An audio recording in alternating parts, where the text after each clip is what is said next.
Publisher journey video of the day. It was a good day today. I'm working on my next books. HowExpert Guide to Christmas. It's finished. I'm still working on figuring out the design with my designer behind the scenes. But the book content is pretty much finished and the formatting is finished. So stay tuned for that book. How to enjoy Christmas and learn about Christmas history and everything, all aspects of Christmas. After that, I want to do another book about what's going to happen very soon. New Year's resolution. HowExpert Guide to New Year's resolution to help you achieve your top goals and in all aspects of life for the new year. I want to cover some topics that are seasonal for right now. So that's why I want to go for those two topics. After that, I'm going back to unique topics, all topics A to Z. Also did some niche topic research for the day. And some topics I discovered. I'm focusing on topics that have low competition right now, unique topics. And I have a list of about 350 topics. I sent it over to my virtual assistant, and he gave me a list of the amount of competitors on Amazon for books, all departments, as well as for Kindle, for all the topics. And now that list is really helpful now because, you know, I'll probably go for all those topics, most likely, majority of those, but I want to start from the topics that have the least amount of competition. So that's what I want to do. And I found some topics that have like 10 or less competitors on Amazon for Amazon books and Kindle and whatnot. And yeah, it's going to be interesting, you know. And now with the power of AI, I can create content not just for text but also for images. So, you know, the possibilities are endless now. So I'm going to go for all these unique topics. Some of them are interesting. My general rule of thumb, without doing all this research back in the days, was, you know, if I've never heard of that topic, that's a good topic. As long as it has a Wikipedia page, you know. But now I want to be a little bit more optimized. I want to be more data driven at the same time. So I took a list of 350 plus topics that I already have from A to Z for all core categories, all subcategories, everything. I just asked JAI to generate a list of the, you know, most essential topics and whatnot, and I created a list. And after that, I did my research on the number of competitors, you know, for each of the topics. So now, from using that list, I just want to focus on publishing books, creating and publishing books that has the least amount of competition first. That's just my personal preference moving forward, because this year was a year of just learning how to use AI to create books, and on top of that, going into very broad categories, which I always wanted to do. And that's what the big publishers do. They go into broad categories because, you know, they don't want to go into small niches because it's too small for them, you know. They want to make it worth it. But the benefit of being an independent publisher at my level is that I don't have to just go into big categories. You know, I can go into those unique categories. The Goliath companies, they have to go into big categories because that's, you know, they have a big company, so they want to make sure the market is big.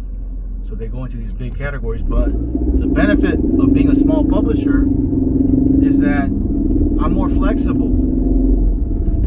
It's like David versus Goliath. Goliath it may be big, but Goliath can't do what David does. David has those stones and he slings it. That's his power. And boom, he hits him, you know? And crushes the enemy, the competition. So be you all the way. If you're David, don't try to be Goliath. And if you're Goliath, don't try to be David. Okay?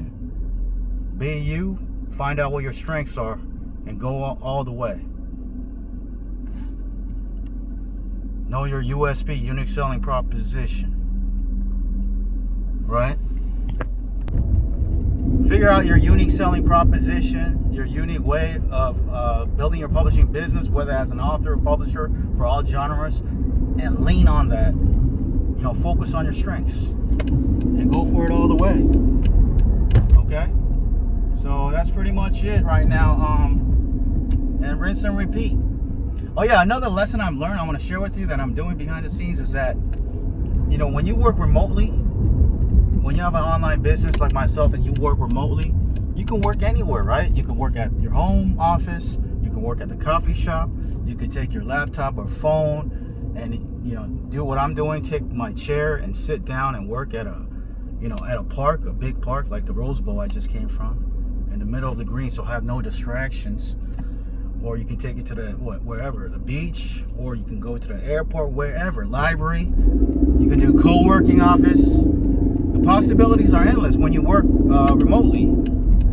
But one thing I'm learning over the years is that certain works can be done better at certain environments. Certain work, tasks, and projects, you can be better in certain environments. For example, for me as a publisher, like I'm at home, it's easier for me to focus on creating the book, actual book content, you know?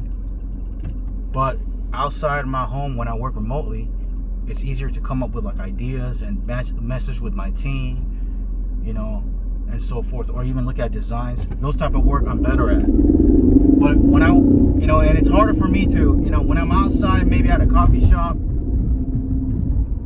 it's harder for me to work on like creating the book content because there's a lot more distractions. There's more people. So know thyself. Know, what type of work you will be best at in what type of environments.